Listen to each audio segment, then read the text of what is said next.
This video is made possible by Skillshare. Learn anything you want to learn with Skillshare for free for 2 months at skl.sh/RealLifeLore19.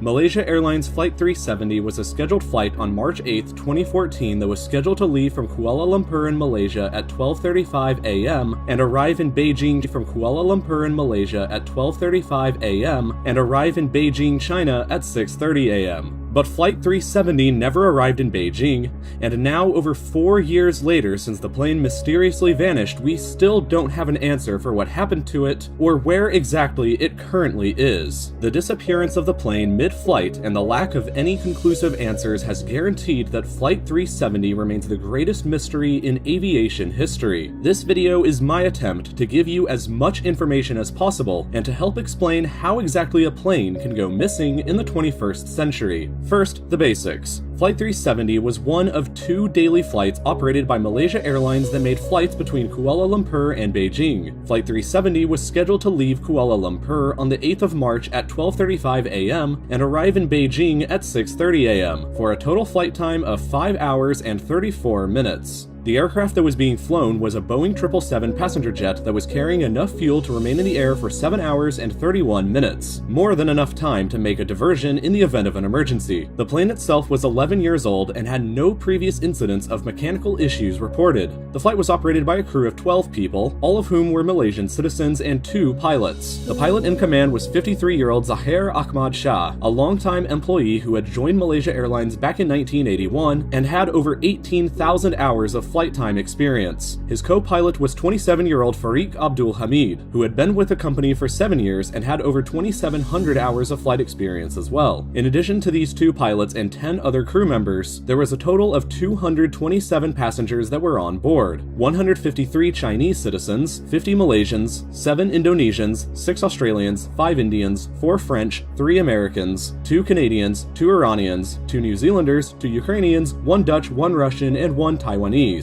Departing slightly later than scheduled, Flight 370 took off from the runway at Kuala Lumpur at 12:42 a.m. and was soon cleared by air traffic control to climb to 18,000 feet in altitude. Subsequent voice analysis has confirmed that the first officer aboard the flight verbally communicated with air traffic control before the flight took off, and that the captain was in communication with them just after taking off.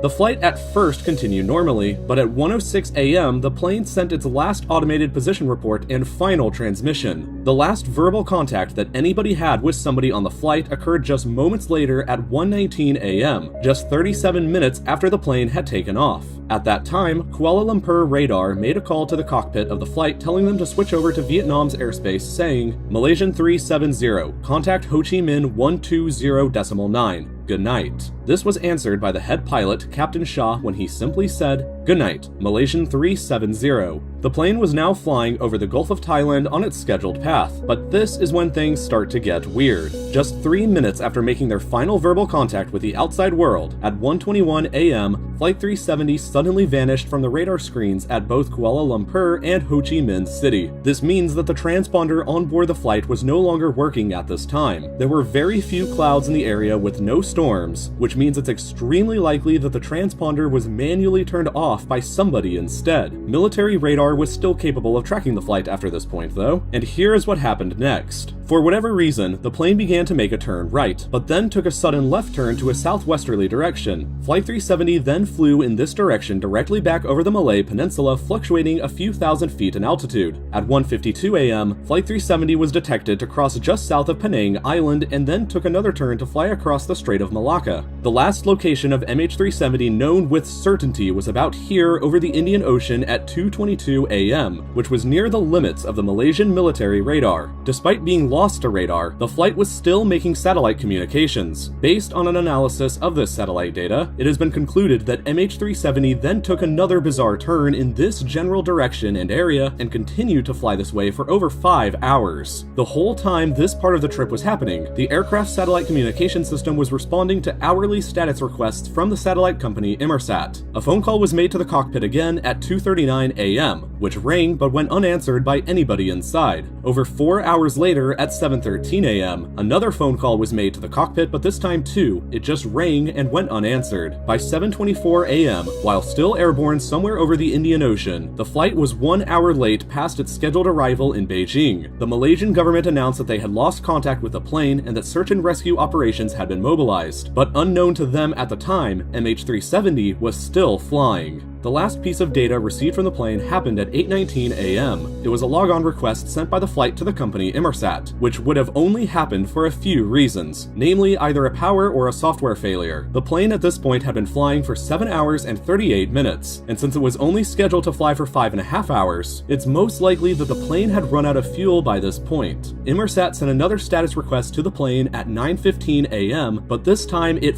finally went unanswered. Based on that fact, it's most likely that the plane crashed in the Indian Ocean sometime between 8:19 and 9:15, but it's still not known exactly where this happened. When the final communication was made with the flight at 8:19 a.m., it's been calculated that the flight was somewhere along this black curve. Taking that into consideration and the general flight path the plane was taking analyzed from the satellite data, and it's most likely that the plane went down somewhere around here several thousand kilometers west of Australia. So to recap, the plane departed from Kuala Lumpur on the way to Beijing and started flying on the normal flight path, but then made a sudden right turn over the Gulf of Thailand, then a sudden left turn and flew across the Malay Peninsula. Once past the island of Penang, the plane took another turn to fly into the Indian Ocean, and then took another turn south and flew for over 5 hours straight across that ocean before it probably finally ran out of fuel and crashed somewhere west of Australia in the middle of nowhere. The search for the plane and the 239 people on board began almost immediately. The hunt initially began in Southeast Asia, as it was believed early on that the plane probably went down around here. But as more information came out about the actual path the flight took, the search was changed to the Indian Ocean. Between March 18th and April 28th, 19 ships and 345 sorties by military aircraft searched an area over 4.6 million square kilometers in size, larger than the entire country of India, and found nothing. A sonar search of the seafloor was also conducted about 1,800 kilometers west of Perth, Australia, but also didn't find anything. Nothing at all was actually discovered until over a year after the plane vanished, when in July 2015 a piece of wreckage was discovered washed up on the beach of Reunion, 4,000 kilometers west of the main search area. The piece was a wing flapper on, this part on a plane, and it was confirmed to have come from MH370. Its analysis showed that the landing flaps of the plane were not extended when it crashed, which kind of terrifyingly supports the theory that when the plane crashed in the ocean, it did so by entering into a vertical dive.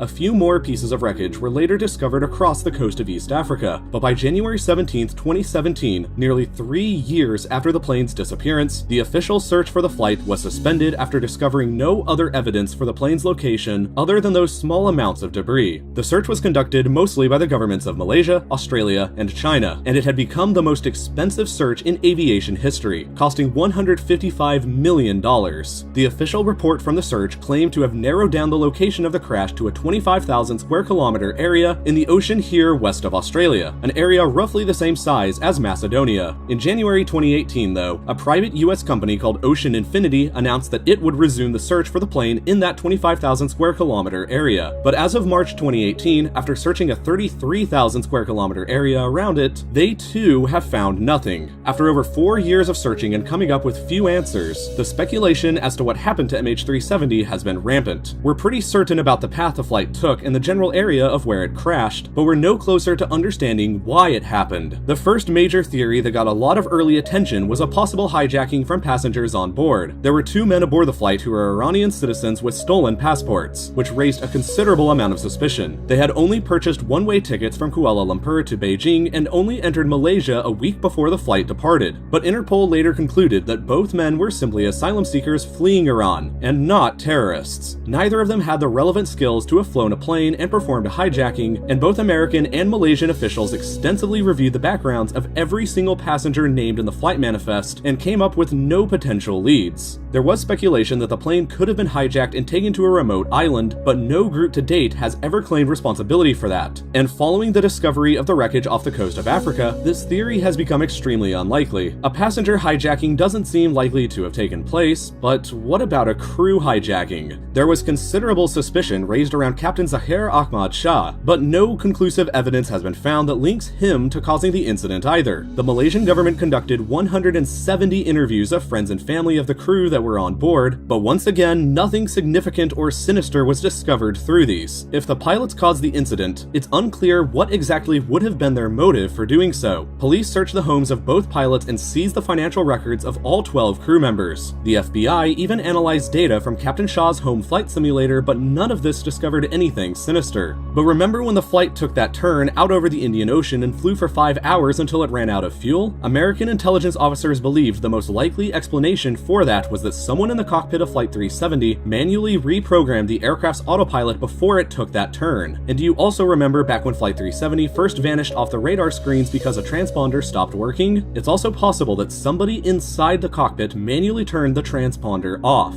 Despite it seeming likely that somebody in the crew was responsible, there's still zero conclusive evidence to prove that that's what actually happened. There's a few other weird theories out there about what went on, ranging from the plane getting sucked into a black hole to getting abducted by aliens. There's also a theory that the plane was hijacked remotely by cybercriminals that gained access to the flight controls, but Boeing has denounced this idea as impossible. The final theory I haven't discussed yet is the fire/hypoxia theory. It's possible that a fire may have started somewhere on board the plane while en route to Beijing. The theory goes that the pilots decided to turn back and wanted to attempt an emergency landing at the nearest suitable airport in northern Malaysia. Based on an analysis of the timing of the satellite communications data, a power interruption mid-flight would be the most likely reason for it. It's unknown what may have caused a power interruption though, since it's been ruled out that it was an engine issue. It could have been somebody inside manually switching off the aircraft's electrical system, but who knows why that would have happened. The Australian Transport Safety Bureau concluded that an unresponsive crew resulting from a potential cabin decompression event was the most likely explanation for when the plane flew for 5 hours straight across the Indian Ocean. If this happened, then everybody on board the flight would have been unconscious for hours up to when it crashed in the ocean. This is all pretty speculative though, because A, it's unknown what might have caused the decompression event happening, B, it's unknown what might have caused the power interruption happening, and C, even if a fire did happen on board and the crew attempted an emergency landing in Malaysia, why did they continue to fly over Malaysia and then change course out over the Indian Ocean? No matter what theory you might think is most likely, every single one has some holes in it that make any of them seem doubtful. And if it's frustrating for you not knowing any answers, imagine how frustrating it must be for the families and friends of the people that were on board. MH370 remains aviation's greatest unsolved mystery, and as long as we haven't discovered the plane, we probably won't get any answers or closure. It's possible that somebody in the world knows exactly what happened to MH370, and it's also possible that literally nobody in the world knows what happened. But whichever of those two possibilities is real, they're both equally unsettling.